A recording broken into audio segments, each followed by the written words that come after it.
And hello, welcome to the Advisor's Edge. Rob is still on vacation. Okay, to be fair, we're doing a couple back-to-back. So today it's just Ralph and I. Rob, I hope you're having a great time. I'm sure you are with your honey out there on the beach. Ralph, thank you for joining us today. Oh, thank you so much for having me. Looking forward to the chat. Yeah, so one of the fun things about Ralph is I think this might be the first time we're actually having one of our clients on. And Ralph and I were going through the renewal process and we got to talking. We both do some things, helping out our local community. And Ralph started telling me about helping hands for single moms. And I thought it was really cool. And I said, advisors are very giving people, very helpful. And I just said, Ralph Ujano, and you run your own RIA. You've been in the financial services industry for a long time. Yep, 35 years. Yeah. And we've been working together for a while. But what we want to do is hopefully give some inspiration and maybe even some tips and tricks for advisors that want to be more helpful in their community. It's really hard as an advisor. I did it for a hot minute, but to also do it and volunteer and help out our local, there's a lot of pieces. So let's start with Ralph. Give us a little bit of background about yourself. 35 years in the industry, and what got you to running your own firm? Yeah, I grew up in Central California, low income situation. College wasn't really, historical in our family or any of that. So in the early years, it was really just trying to navigate what the heck does someone do without a college future? You know all these people, you hear all these people talking about college. No one in your family's ever done it. You don't have the finances for it. So that was the early beginnings there in Central California. And the key thing for me, Chad, is, I had a high school mentor that really made a difference for me. And, it really was the first time understanding the value of mentorship and what that could mean. And all that, fast forward led to, doing whatever I had to do and figured out ways so that I could eventually, attend and graduate from college and be a first generation college graduate. And as I did that and all that focus with that mentor, he was really encouraging. And at the time I was taking a lot of business classes, even in high school. Back in those days, they had a career track versus a college, track. And I was in the career track of, a business, could be accounting or something like that, just like a bookkeeper type thing. Sure. But ultimately, I went to college, majored in business, became a certified public accountant.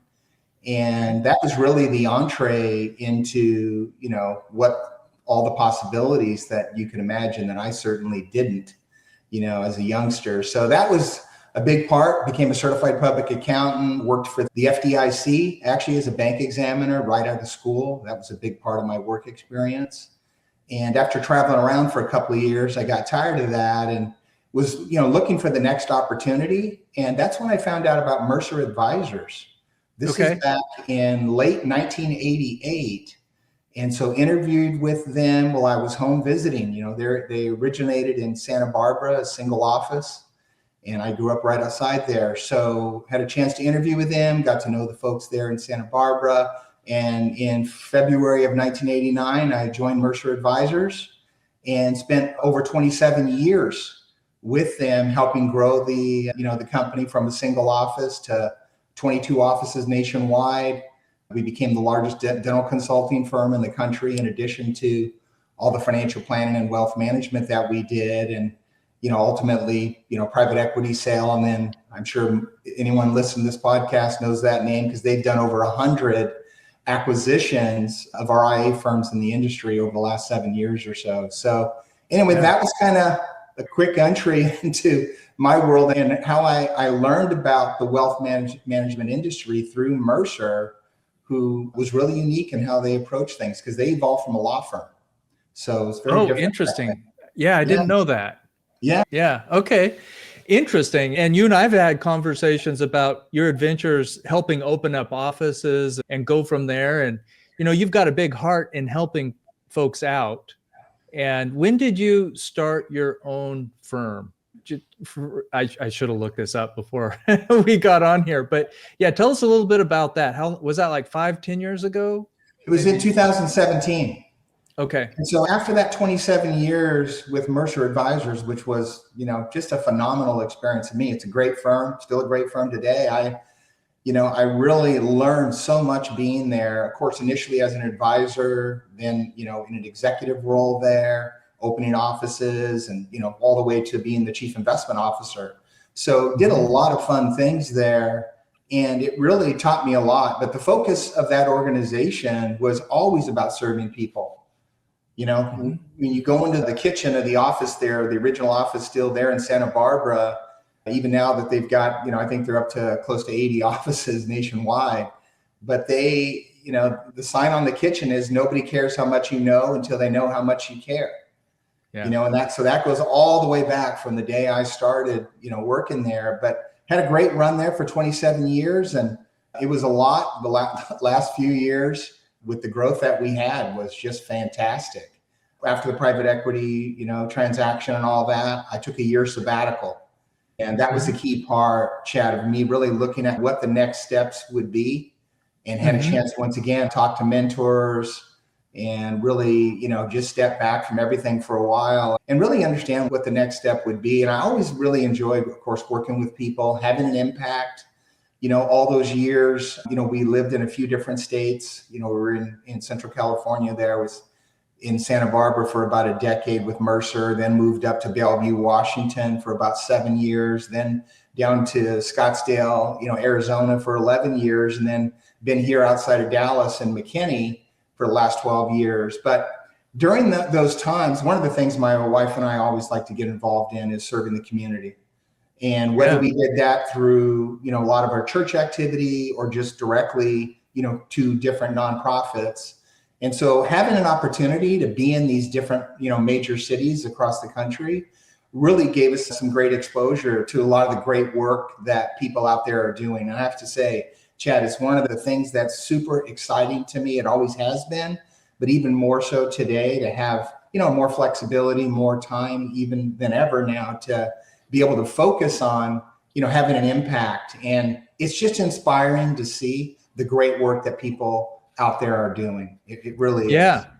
Yeah. So it's interesting. And I think the main focus today is how to have a better and more impact. But I want to spend a little minute, if you don't mind, when you broke away, it's like a fire hose for most of the advisors that we work with when they break away. And it's just like, do this, do that, and maybe a year or so once you get in there. What was the biggest challenge for you when you went out and started your firm?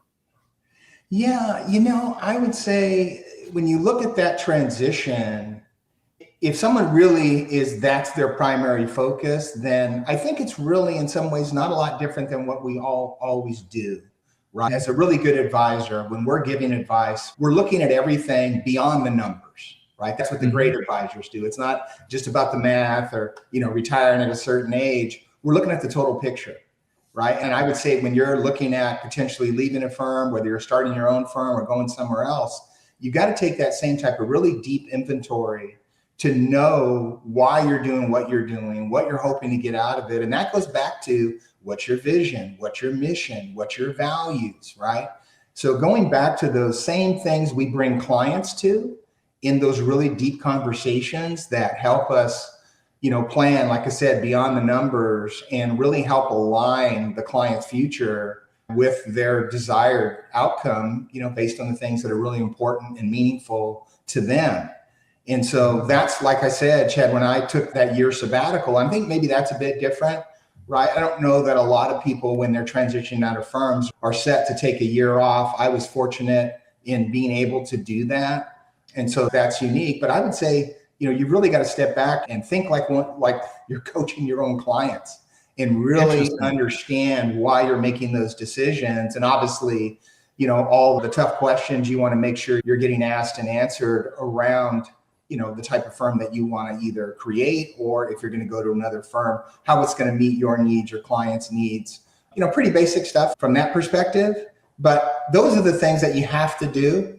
I always caution folks not to focus on getting away from something, but focus on, where you really want to be and what that looks like and why that is. And then make a decision based on that. So being more proactive instead of reactive, I guess, is the simple way to say that. But, that's part, like I said, the big thing with that sabbatical for me was talking to mentors, taking the time to really make sure that I understood what the next best step, was for me. And that's why, Chad, I spend half my time in the for-profit arena with my registered investment advisory firm. I also do some consulting in that vein as well. Then, the other half of my time I spend in the nonprofit space and really focused on not only my own nonprofit that I founded, but supporting other nonprofits and their success as well.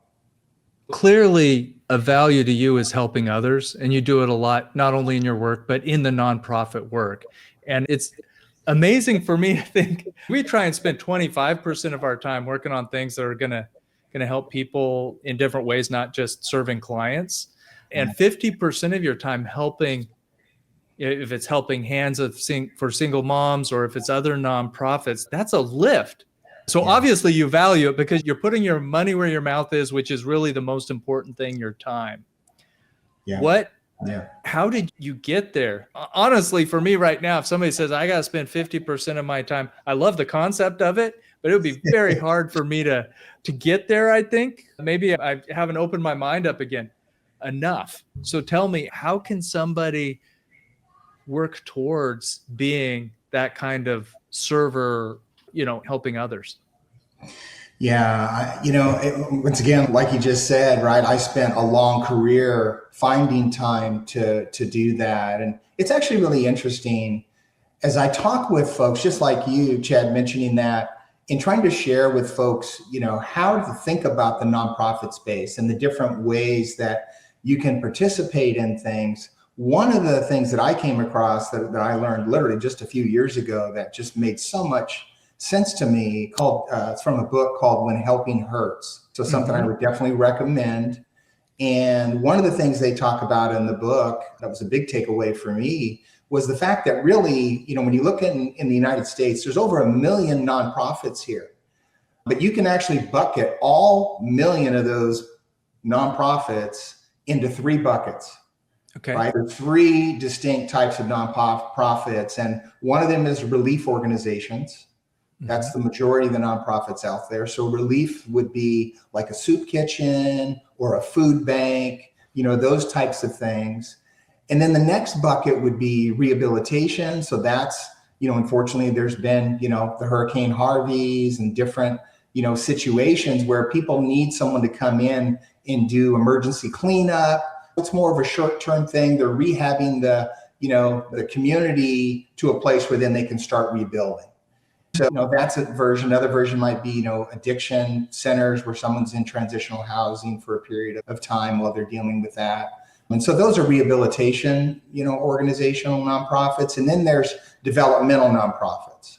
And what developmental nonprofits do is really focus on walking alongside someone for at least a year or more and really becoming, a partner towards their future, really being a longer term advocate in how they think about what it is that they're doing. And, that's what we do in Helping Hands for Single Moms Dallas. And, just so you know, we're making a name change. Single Mom Scholars is where it's all going to better align our mission, which I'll share a bit here. When you look at these 3 buckets, as I've shared that with people, Chad, it's been really helpful because I've heard it from, people that have volunteered or have been on boards of nonprofits where they were, trying something maybe for the first time. And they were frustrated. They were telling me, yeah, Ralph, you're doing all this nonprofit stuff, but I've just found I get frustrated in that. And then I explained to them these 3 buckets and really understanding what inspires them, motivates them, what is going to keep them excited about, how they're participating, whatever, capacity that might be. And I said, you just got to get aligned with the right, bucket. So if you're really all about relief and you want to go in and serve in a food bank and load shelves and help distribute food and all that, then hey, that's relief organizations are great for you. If you have, a background where you want to go in and support rehabilitation of communities after disaster relief and things like that, then you certainly, can do that. Or if you want to come alongside, be a mentor, be a coach, volunteer, could be big brothers, big sisters, all these more developmental things where you're making a longer term connection, then developmental is for you. But if you can imagine, Chad, if you're a developmental person, right, and we call it in a vein, it's really about teach a man to fish versus give a man a fish, type mentality. Developmental is all about teaching, mentoring, supporting. And so if that's what your vein is, if that's what you value, what you get excited about, which makes you want to participate in serving the community, then that would be obviously the type of organization for you. But what's happened, because people don't necessarily understand these three buckets and all the nonprofits kind of fit into that, then if you're volunteering in a food bank, or some type of relief organization, but you're a developmental minded person, then you're probably going to be frustrated because it's not meeting the focus and value that you have. And so it's, how we advise clients, right? We get to know who they are. We get to know, their risk level, their preferences, vision, mission, all these values, all these things we talk about. And obviously we want to align our planning, our strategies, our advice, with what's going to be a good fit for them. And it would be very similar to how we think about nonprofit space and the type of activities that you would go into. That way you've aligned everything to what's going to really work for you. And, obviously there's a place for all three, relief organizations are super needed, super valuable, rehabilitation, of course, and then the developmental stuff like we do. That's fascinating. I think that's real helpful. And it sounds like also, because I can think back over my volunteer career, and then in our organization, it's interesting, my co-founding partner's spouse does some relief help for because catastrophic events like hurricanes and stuff. Her skill set is in cooking. And so she runs kitchens, goes out and runs some kitchens to help get food to people that have been through hurricanes. And she's really fed by that. Yes. Right now, we do a lot of work. The team here, we like to take one day a quarter. I know it's a tiny little bit, but take some time to get out there. And we usually go to, just because of where we're at, going out and do a short term helping at a food bank or something like that. But we also, my founding partner, he's, helps with economic development in Israel. First fruits is what that is. So it depends on where we're at and what we need and what we fit is really what I hear you saying. And maybe it's our personality, but maybe it's also just where we're at in life. Does that kind of ring true for you? Yeah. And, everything has, nuances, just like when you're doing really great financial planning, you're really sensitive to the totality of the person, that you're working with. And that's the way it needs to be with nonprofits. You think about the typical nonprofit, Chad, I love it. I get excited about this stuff. It's a founder that has super amount of passion for their mission. Yeah. The gentleman that started, Helping Hands for Single Moms in Phoenix, he was the originator of the idea. I've adopted it and, founded the location here in Dallas, and we're launching one in Houston next month and, Atlanta from there. Super passionate about it. He was super passionate about this, launched it in Phoenix 25 years ago. And of course, when we relocated to Scottsdale, that's how I got connected. Chris Kaufman, the original founder there, he was a pastor that, had a vision for how he could serve the community in a different way. And, that's where he came up with this idea through an experience that he had. And the ability to run an organization, though, on passion is very difficult. I can tell you, fundraising is hard, right? In the financial world, we do all the prospecting, bring on and onboard new clients. Obviously, it's the lifeblood of every financial organization. Fundraising is hard. You go to any major city, Phoenix, Dallas, Houston, Atlanta, there's about 3,500 nonprofits in that metropolitan area. 3,500. Yep. So there's plenty of nonprofits that are approaching the potential, prospective donors, whoever that is, individuals, churches, private foundations, businesses. These founders, they're super passionate about that. And the ability, Chad, to have someone like financial advisors who typically are very, well-rounded in their knowledge about people, in their knowledge about obviously financial matters, Oftentimes, if you've done any kind of management in that space, then you probably understand the operational systems and organizational management a bit. And that's why I say I was really blessed to have all the experiences I had at Mercer Advisor to go all the way to C-suite with that.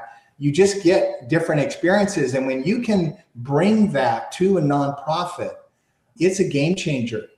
Unfortunately, I think, a lot of nonprofits have gotten a bad rap because they're not as efficient as they could be, maybe not as effective operationally, leaderships, development of staff, all these things, frankly, are in a lot of nonprofits lacking.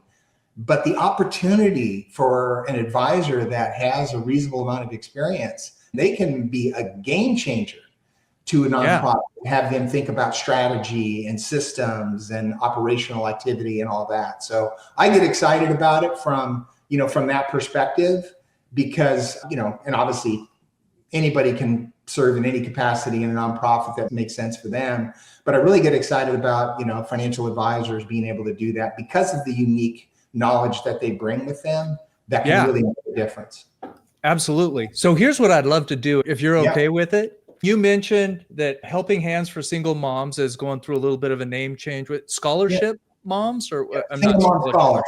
Yeah. Single Mom Scholars will be the new name. Yeah. Single Mom Scholars. Okay. Yes. What I'd love to do is use Single Mom Scholars, I guess you could say an example, if you don't mind, about some ways that you've been able to really help and maybe, mix in, because you're doing a lot of different help with nonprofits. Are you okay with doing that? Kind of using it, say, so here's something, maybe some real life examples. It's almost like an interview, but I think those stories really help us see.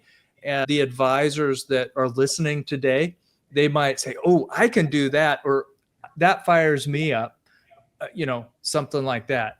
You bet. And I think it's a great example, Chad, to your question. How do you get involved, at different stages of life? Like we said, right? I'm, uniquely able now to spend half my time doing it, but obviously C-suite at Mercer Advisors or full-time advisor trying to build a new office. How much time do you really have? And that just goes back to, identifying what the opportunity is. And it could be episodic in nature. You may go volunteer for one event for a few hours, right? Or it may be you choose to take a board position that may be, an hour, 5 or 6 times a year.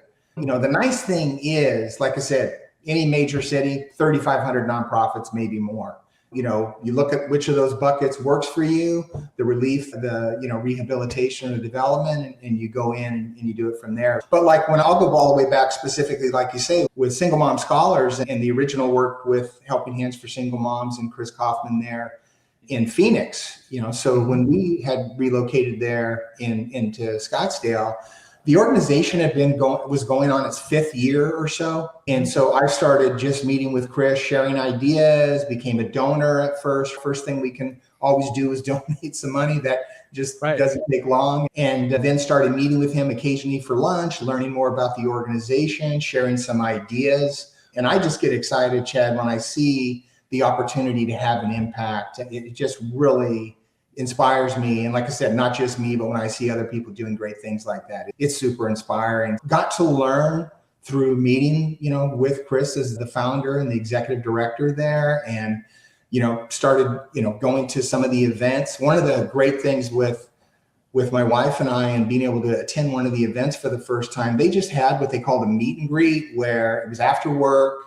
They had some appetizers and they had, it's just more of a walk up, hear a little bit, one of the stories from one of the graduates of the program. They had a bunch of their moms that were in the program attending that event, and just a bunch of standing tables. This wasn't like one of these big galas or something like that. This was just an informal, hey, come get to know the organization, come get to know the moms that we have, these single moms in the program. And man, Chad, I tell you, I get emotional just thinking about standing up and hearing the stories of some of these single moms and, some of the challenges that they face and what they've persevered through to become a college graduate.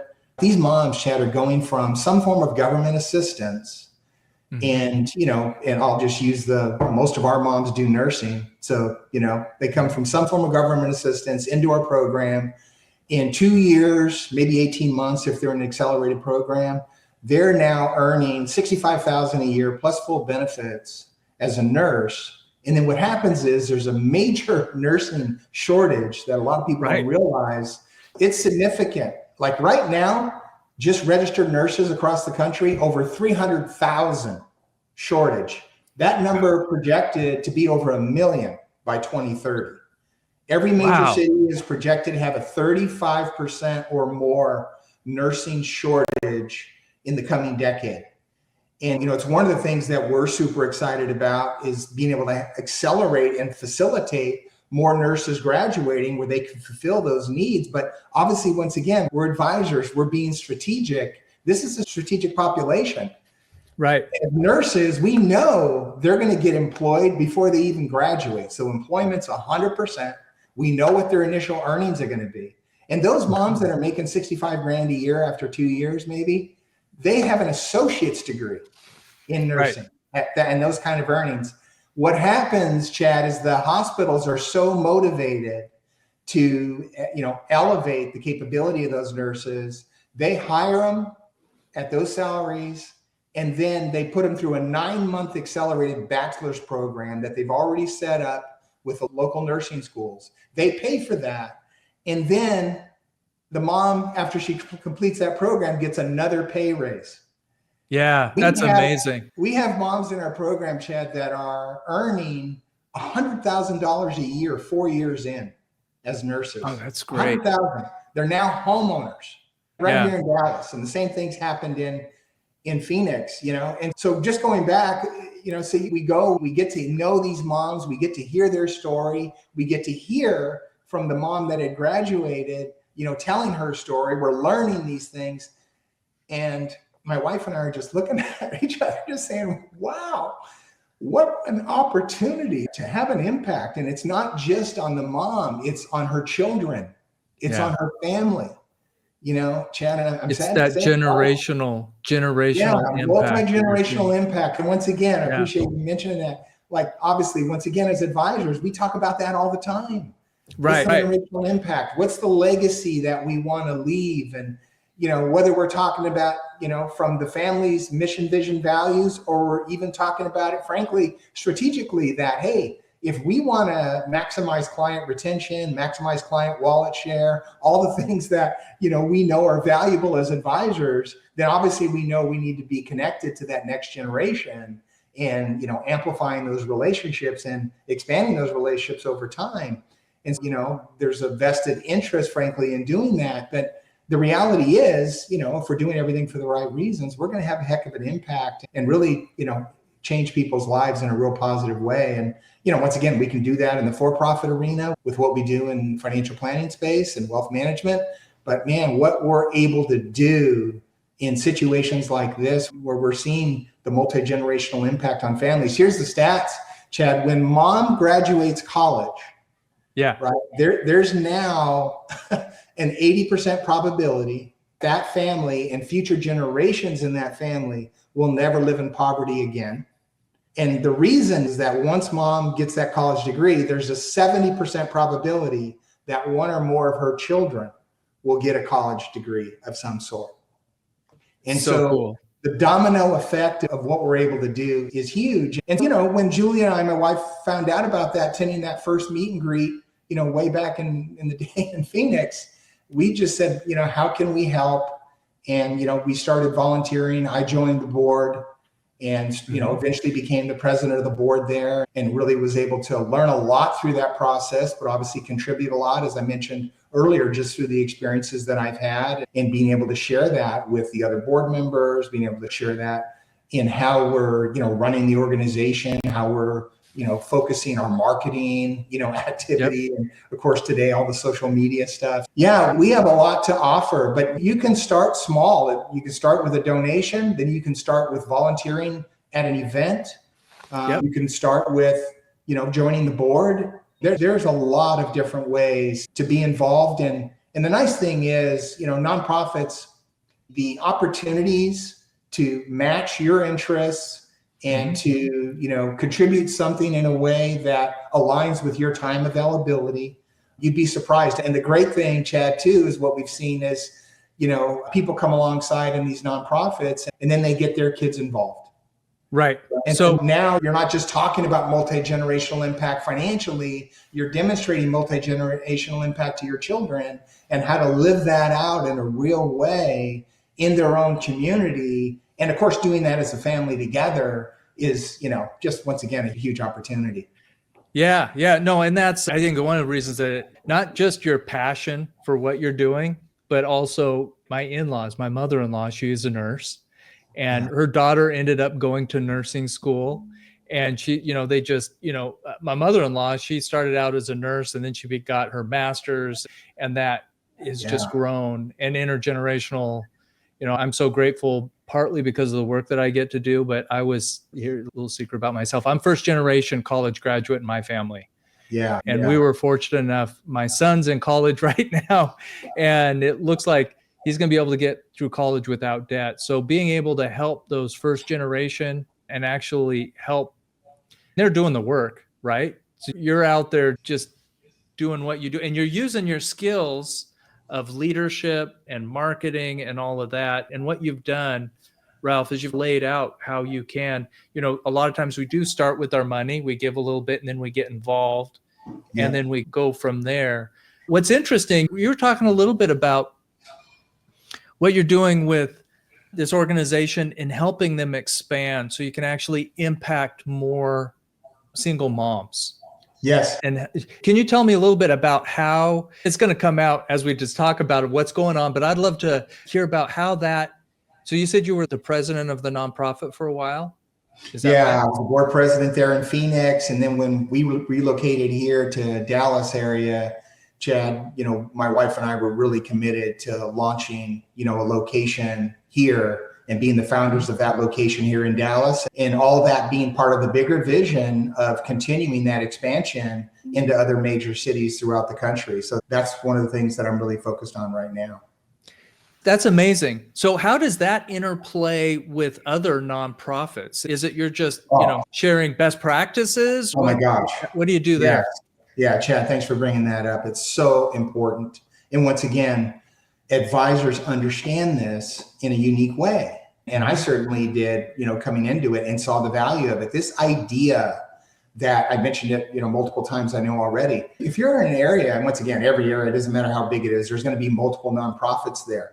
The opportunities for collaboration across nonprofits is significant.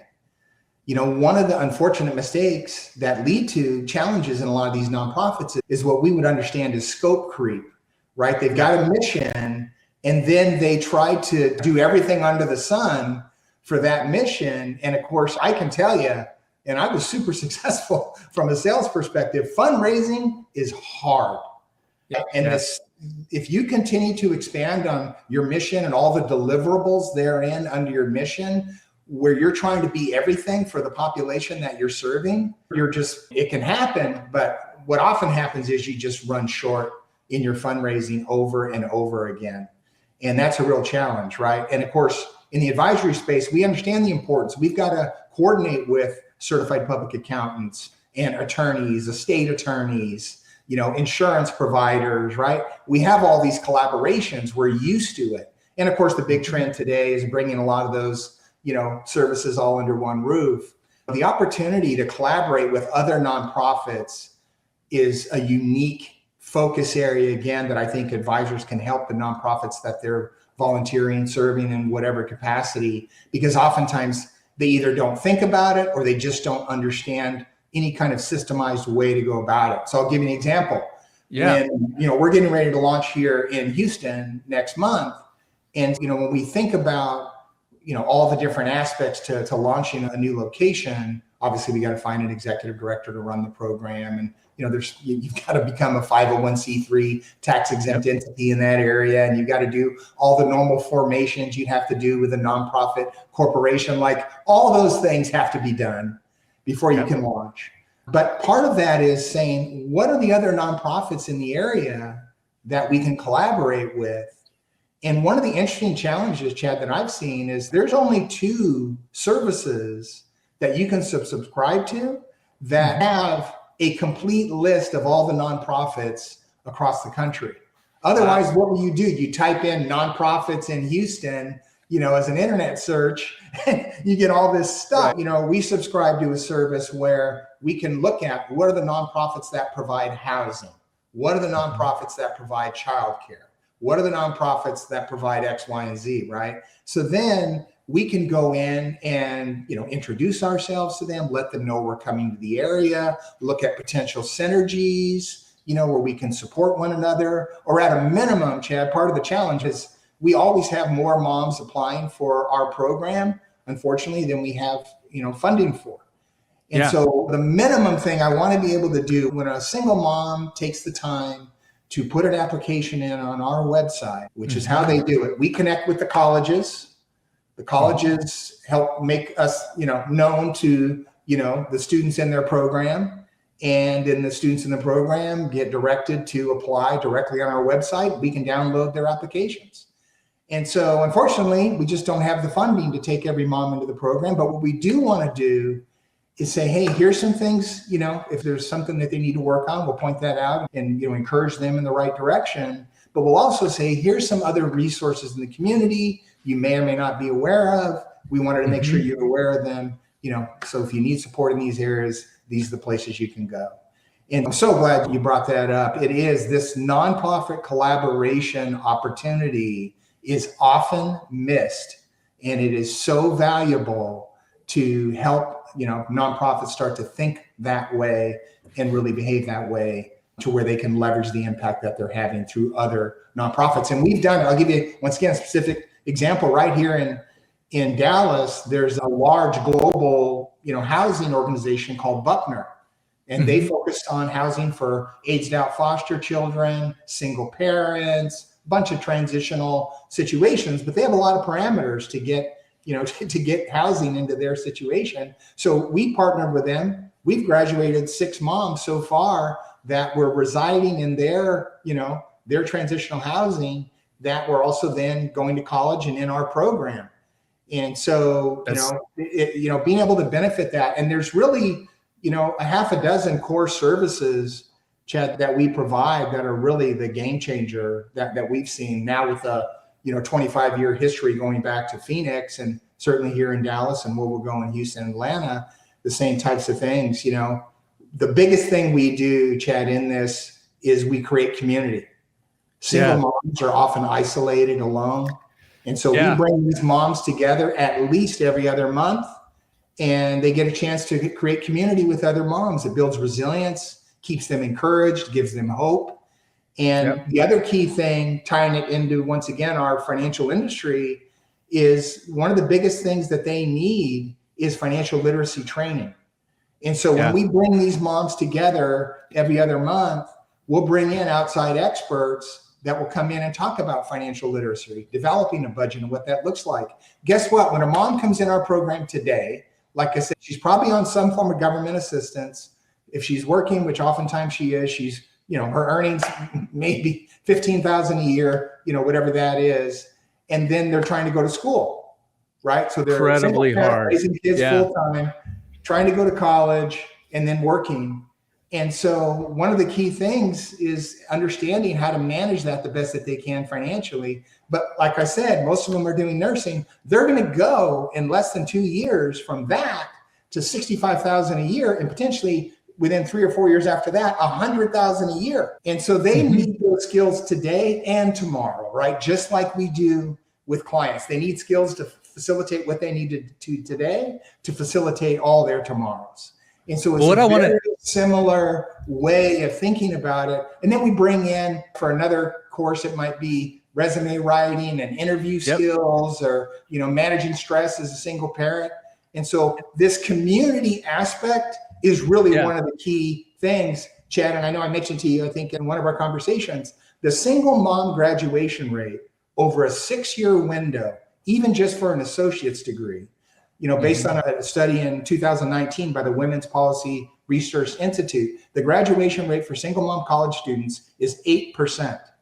Wow. And we have 10x that. Our graduation rate is 80%.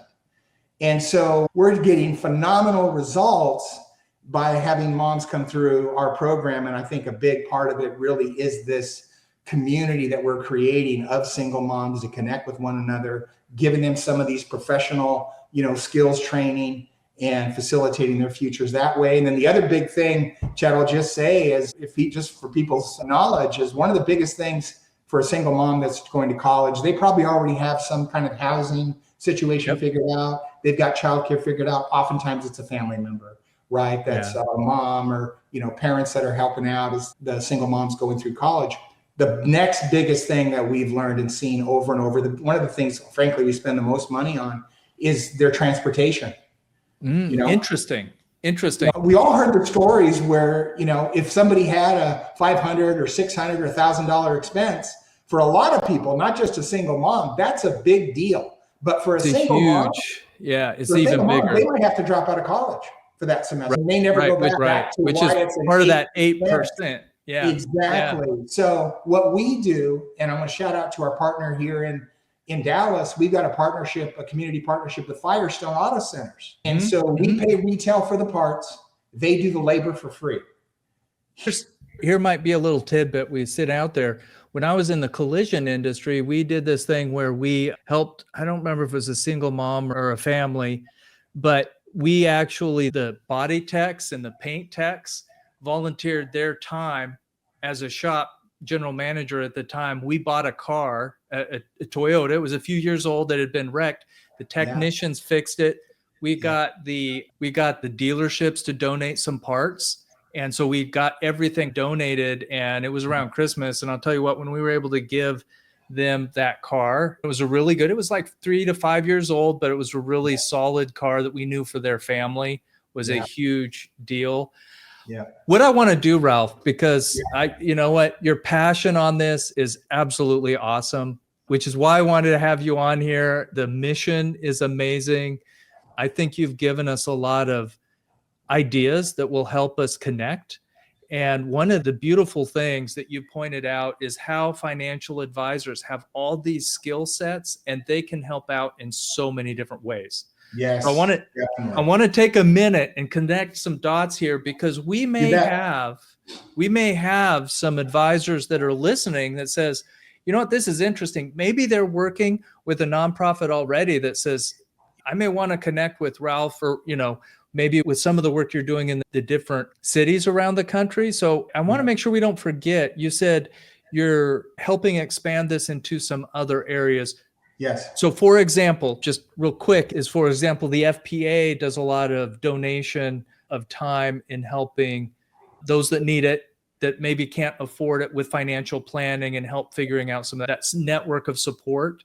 Yeah. But what are the cities that this organization is in now, and where are you going? Because we're nationally distributed. Somebody might hear it and say, hey, I can help here or there. If it's even a little bit, it might be really cool. Yeah, no, appreciate that. So once again, we got a 25-year history in Phoenix, and they've got 100 moms a year in the program there right now. They've graduated over 500 moms there. So fantastic. Here in Dallas, and of course that covers the whole DFW Metroplex. Houston is literally, we're launching in Houston next month. And then Atlanta, if Houston's a good example, it might take me a year to get it launched and up and running in Atlanta. And then what we did, Chad, is we did a nationwide study. Unfortunately, there's single moms, everywhere.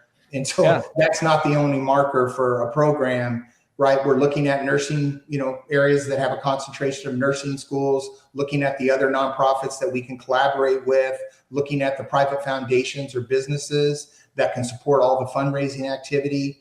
And, there's other locations, whether that's Los Angeles or Detroit or Cleveland, Ohio, even.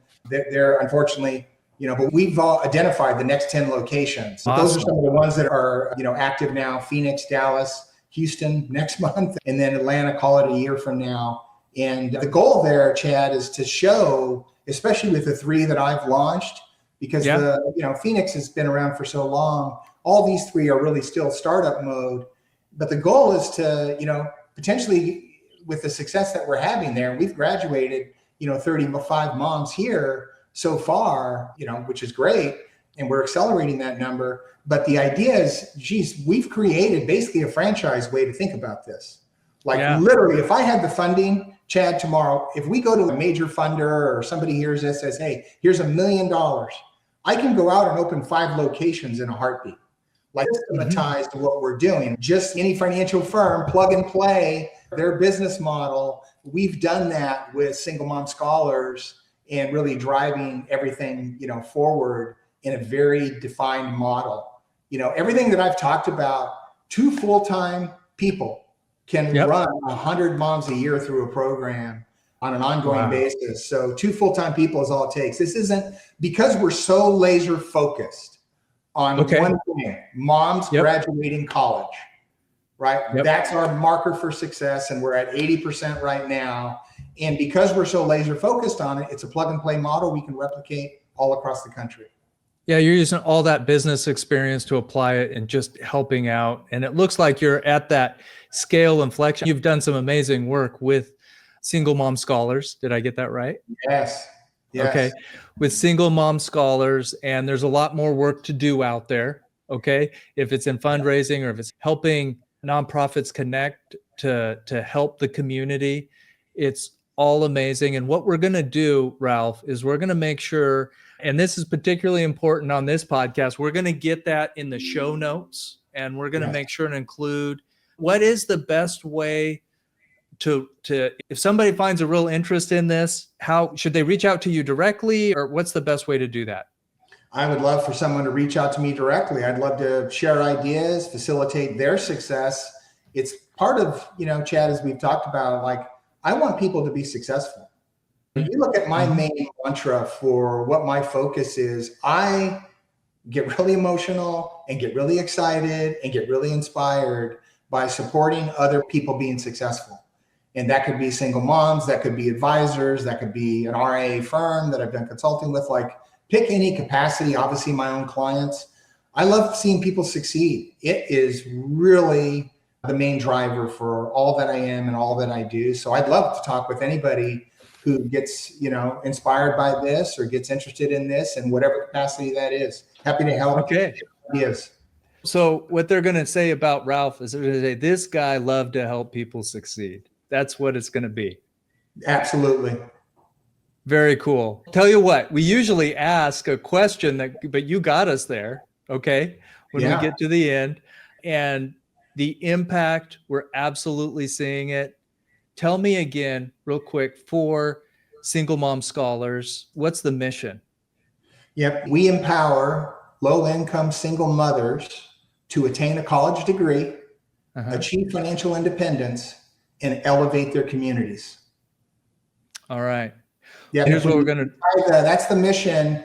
I'll just mention it quickly because it's 3 words. Our vision is ending generational poverty.